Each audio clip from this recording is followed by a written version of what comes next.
What's going on, fellow comic collectors? This is Hurt Collects Comics. Thanks for tuning in to my YouTube channel. As always, I appreciate you guys taking some time out of your lives to watch, me talk about comics. And so I'll get started. It won't be too long of a video. I'm going to show off two slabs that I got recently.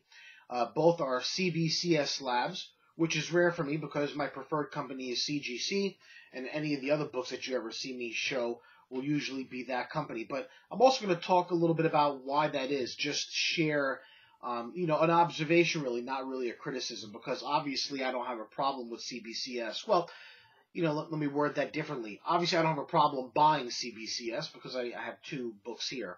I've also, I'm looking at a PGX slab right now, a 9.2 of the Amazing Spider-Man issue number 100 with white pages. I got a really good deal on that. And I think that's what will end up, I've never submitted my books to any of these companies. When I submit books, high-grade books, whatever, signature series stuff, I always go with CGC at the conventions. That's always been my preference. Or if I submit to a third-party facilitator for some kind of an autograph signing, I want CGC. And, but I don't have a problem with the other companies because, again, obviously I've bought a few of their books, but it's always because there's a deal, and that's what I'm going to touch on. I think that, when it comes to selling books and getting the most bang for your buck, when it comes time to sell, if you're going to sell, that you're going to get more money for your CGC if they're, backed up by CGC. They're regarded as the more accurate grading company. I know I've heard some things out there about, pubes in the, I don't know what's going on, like certain criticisms. I'm not really even sure how true they are, but on my own personal dealings, they've always been on point. But there are two books that I've recently been really excited about. One is Hillbilly number 1, and I have a few raw copies of this, and I did a review on it. I've read issue 1 and 2, and I loved it. So I wanted a graded copy of this because I have a feeling this is going to be a book that is going to go long in its series. Eric Powell is signed on. He has said for at least the first 12 issues. And, I have a feeling that this is going to end up being a good book for people who are into spec books. I think that this is a good bet. I got a really good deal on 3 raw copies, and, I thought about submitting some of them on my own, but this guy had an auction for both of these books, and this starting auction price was $79.99. I ended up being the only one that bid. I'm not sure why. But I've seen this book already at 9.8 sell for over $100 in a CGC casing. And, same thing will go for the second book I'm going to show in a second. The next one is a small indie company book called Once Our Land, done by a fellow from Canada by the name of Peter Rick. The story is partially in German. All of the dialogue boxes with the characters is in German. And it revolves around 2 characters. It says here on the back cover, Once Our Land is a post-apocalyptic tale set in 1830s Germany. We focus on 2 survivors, Ingrid and Fritz, as they battle each day against mysterious invaders that have surfaced and wiped everyone they once knew. A fantasy sci-fi period action story for both little ones and big ones.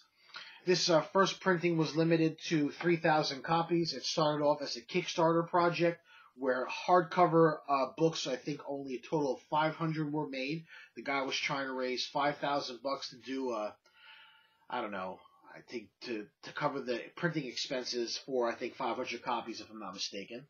Oh, no. What was it? 5,000 to raise, 150 to make 150 copies, pardon. And he ended up raising 15,000. So there was only a certain limited number, all of which came signed and sketched, and it did so well that he struck a deal with this company called Scout Comics. I believe their other big title is a book called Hench Girl, which I have not read, but I have heard about. And so that's the same publishing company, Scout Comics. And this is a fantastic book. If you can get your hands on it, it's a very good read. The artwork is absolutely stunning, and I can't wait to get issue 2 on my hands, which I should have hopefully in the next week or so. The story arc in this series consists of 2 issues. So this one here and another one that's coming out. And I got this one for $75. Again, that was the starting auction price. No one else bid, and I won it. Currently on eBay, this book here has a total of, if you search, a total of 3 9.8 copies that are graded by CGC. First one is $190, free shipping. Other seller has it for $250 and 15 plus 15 shipping. And then another guy's got it for $230, also free shipping. And so I'm not saying that these guys are going to get that, but I do know that once our land, there have been copies that have already sold for well over 100. So my point is that I sometimes will get these other company slabs for books that I really want, because it seems like I'm able to get a better deal on them, quite frankly, and it's a testament, or at least for my own personal self, in my mind, that when I submit any of my key books, like I did with my prized possession up until this point, Amazing Spider-Man 129. I got it pressed and cleaned, came back 6.5. I'm looking at it on my wall. I'm not just imagining it. And, I knew that by default I was submitting that to CGC. That's just my personal preference. But I don't mind buying the other guys if I'm going to end up getting a good deal. So just my 2 cents on that. You guys hopefully are, you have to be reading this. This is fantastic. This is a really good story. Eric Powell's publishing company, Albatross, which he did the Goon for, a couple of issues, I think 3, and some other things, Chimichanga, and I forget what else. But then Dark Horse picked up the Goon, and that's where the Goon was. And it looks like now he's really doing a good job in reintroducing Albatross to the readers. He also has a book coming out around Halloween time called Spook House, which I'm excited about. It's a book that's geared toward young kids that shares scary stories. Will be released a few days before Halloween.